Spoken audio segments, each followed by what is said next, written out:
Awesome. Y'all are amazing for being willing to jump on another Zoom call. I know that so many of you adults are working from home and so many of you kids are doing school on Zoom calls and Google Meets and virtually. And I know it feels exhausting to be on another Zoom call. So I'm just proud of you for making your family a priority this weekend. Way to go. Give yourself a round of applause. It's a big deal that you would prioritize this weekend. We are here as a family. For those of y'all that don't know my family, this is Natalie, my lovely wife of 16 years. This is Macy Hart, our 6-year-old. This is Hutchins Brave, our 8-year-old. And our daughter Honey is with some friends tonight and is going to watch this when she gets home. She was sad to miss, but she's 11 and had a tough decision to make. But we are excited to do this family weekend along with y'all. And it is, it's a lot to be on another Zoom call, but hopefully a lot of the weekend won't be on Zoom calls. I know that Zoom calls can feel overwhelming. Over the past 9 months, I've been on some pretty hilarious Zoom calls. I've watched some people, I've listened to some people go to the bathroom unmuted and when they thought they were muted on a Zoom call.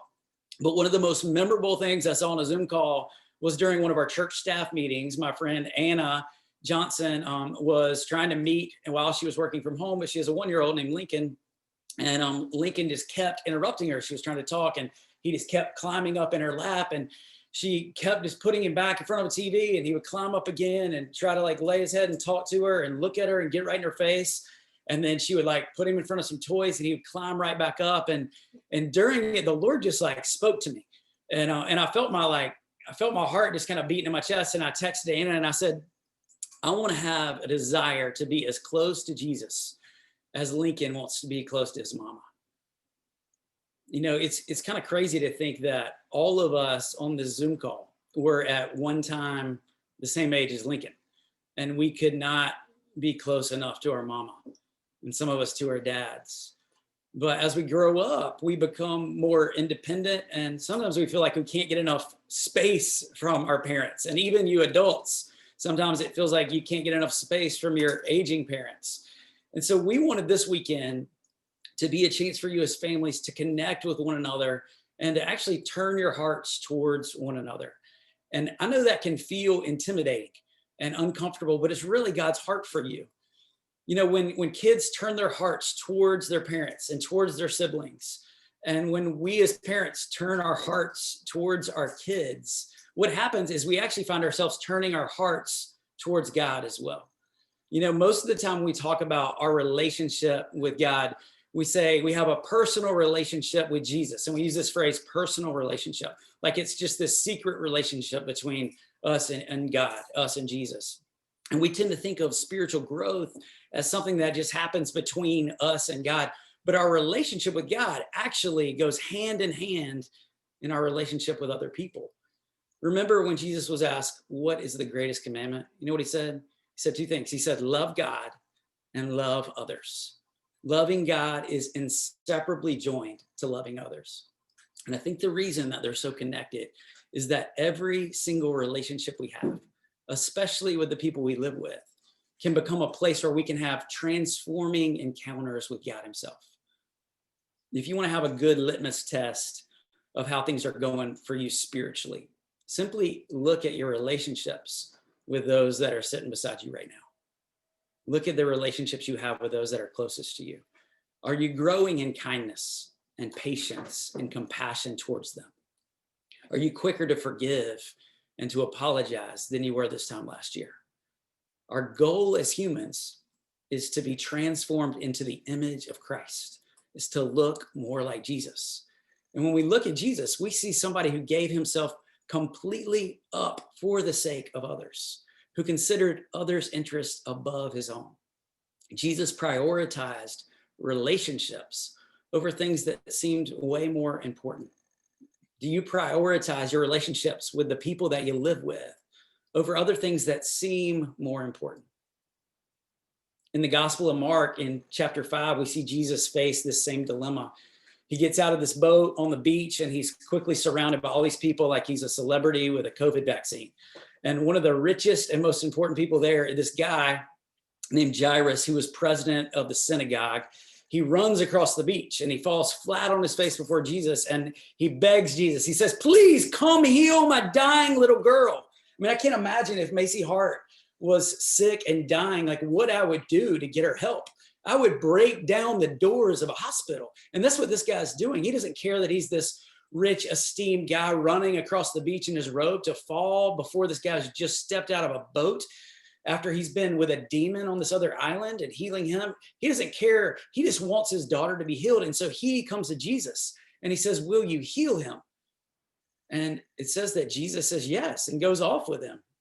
And he's walking through this town. And it says he was followed by this crowd of people. And it was so crowded that people were jostling with their elbows to try to get close to Jesus. But then Mark writes about how Jesus got interrupted. He writes, one of the people in the crowd was a woman who had been sick and bleeding for 12 years. She had gone to every doctor in town.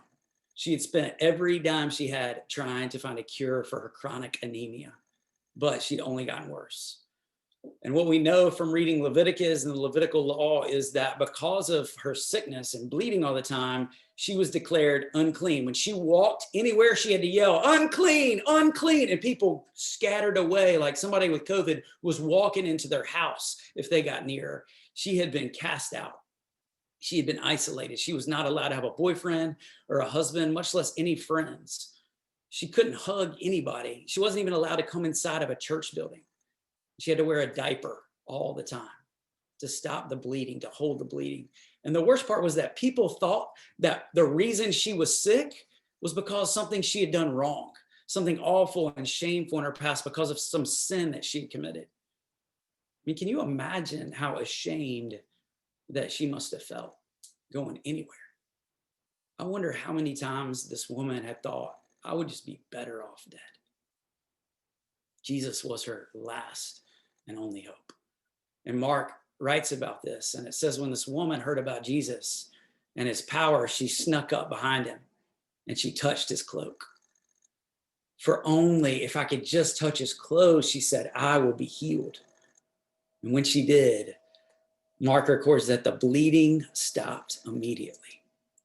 And she knew in herself that she was cured. Now, once Jesus felt power go out of him. And so he turned around in the middle of the crowd and he's like, hey, did you touch me? Who touched me? Did you touch me? Did you touch me? And he's asking, and his disciples are like, Jesus, people are all around you touching you. I mean, how are you going to figure out who touched you? A bunch of people have touched you. But he looked around at the people's faces. And then he saw her. He saw the woman. And she was scared. And she was shaking. Because she knew that she was the one. And she knew that she had been called.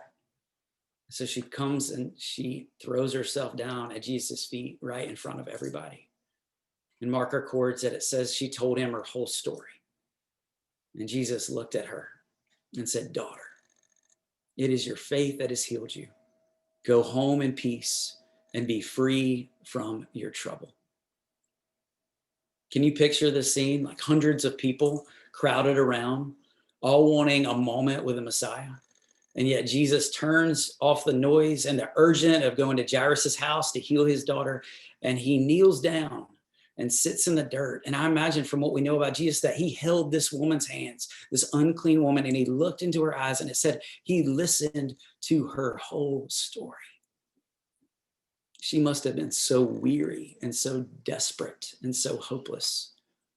But I imagine that Jesus even chose to walk on this road because he knew that this woman's house was near there and that he could not wait to give her the healing that she desired. And listen to what Jesus did after he healed her. It says he listened to her whole story.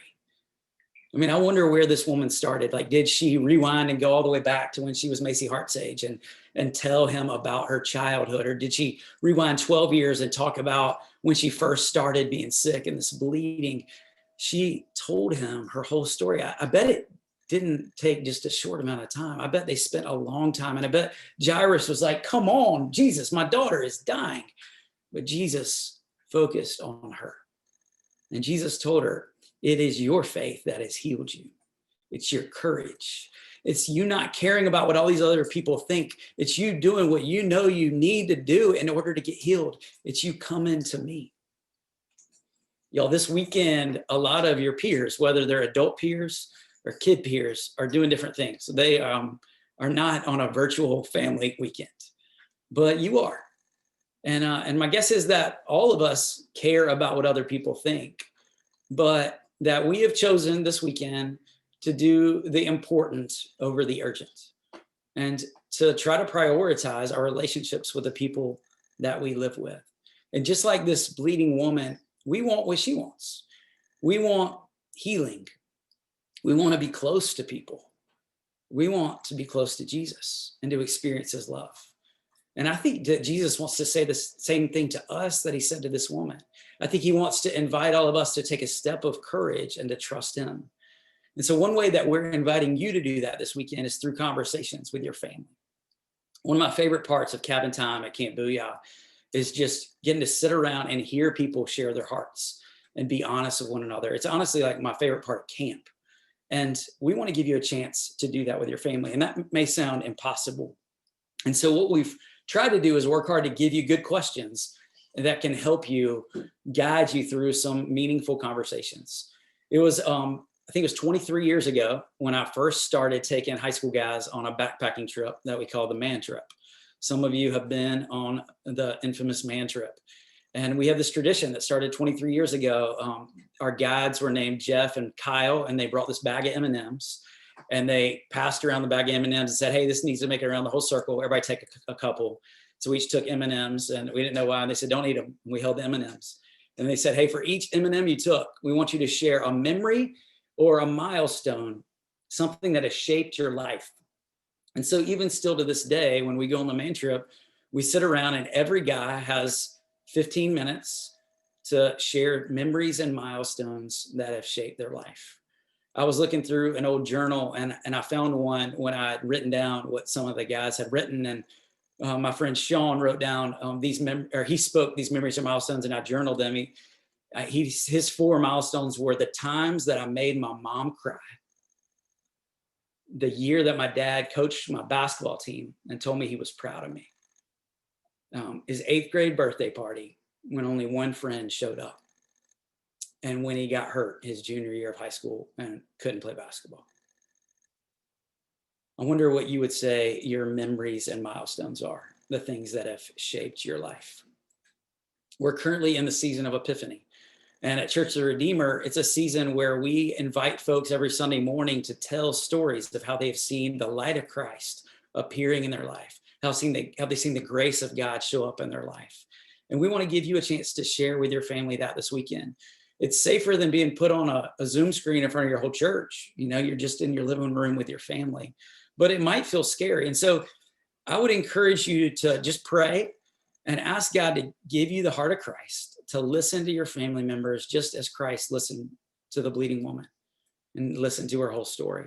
I'd encourage you, like Melissa said, move your phones out, take them out of the room so you're not going to be distracted. Turn the TV off, turn the video games off, and try to sit in a circle and face one another. Maybe it's more comfortable to have like a drink with you or something to eat, but to help, I just encourage you to begin the time by looking through some old family pictures. Maybe it's a photo album. Maybe it's digital pictures that you've got in your iCloud that you can put on your Apple TV. Maybe it's Instagram that you want to scroll through. But if you have some hard copies of pictures, I'd encourage you to do that and really be able to try to get the technology as much out of the room. And it'd be great if everybody could just pick out a few pictures that they love and just start out by going around and share memories that you remember when you look at these pictures and things that made you smile. And then I'd encourage you to open God's word together. It's the living, breathing word of God. When God's word is open, his mouth is open. He speaks to us through it. Read Mark 5 again. Try to imagine yourself in that crowd as the scene unfolded. Take turns reading different verses and imagine what it would have felt like if you were watching this happen. Imagine what feelings you would have toward Jesus. And then take some Skittles instead of M&Ms. And say, if you grab 4, you're going to share 4 M&Ms, 4 memories and milestones that have shaped your life. Maybe it's like when your best friend moved away as a kid. Maybe it's when your heart got broken for the first time. Parents, maybe your kids have never heard any about your dating life when you were in high school. Maybe it's you sharing about when your parents got divorced. Maybe it's you sharing about when you started to follow Jesus and telling your kids some of your testimony, or maybe how you and your spouse met, or what it was like when you gave birth to your kid that's sitting there on the couch with you, and help them understand just the deep affection you felt towards them. Or kids, maybe it's you telling your parents things that you've never really had an opportunity to tell them that have been really formative in your life. I mean, I remember one of my best friends in high school telling me that she was really struggling with playing games with food because when she was Macy Hart's age, somebody told her that she was fat. And so ever since then, for 10 years, she really wrestled with what she ate. I imagine like things have been said to you, even you middle schoolers, that have been really hard. And tonight could be a time when you and your parents could talk about some of those things for the first time. But if you don't get a chance to share those things tonight, don't worry, we've got this whole weekend, and then you're still going to be living with these folks after this weekend. And you can easily grab them and say, hey, son, daughter, mom, dad, sibling, I didn't say this during the BFW, but I wanted to share another memory and milestone that has really shaped me. I'm praying for you as a family as you do this. I really believe that God wants to bring healing and intimacy between you and him and between you and your family members through this. And we are grateful to get to all be in this together. So thank you all for allowing me to share tonight. I'm going to pray for us and then turn it back over to Melissa. Father, Son, Holy Spirit, you are the light of the world. You long to shine light into our darkness. Lord, we know we have parts of our lives that we have never shared with those that are closest to us before. God, I pray that you would give us the courage that the bleeding woman showed to be honest and to tell our whole stories. Lord, would you give us the ability to listen well, to not judge one another, but to show one another the compassion and gentleness that Jesus shows us. You are so kind and so close. We love you and we worship you, and we pray this in the name of the Father, Son, and Holy Spirit. Amen. Thank y'all.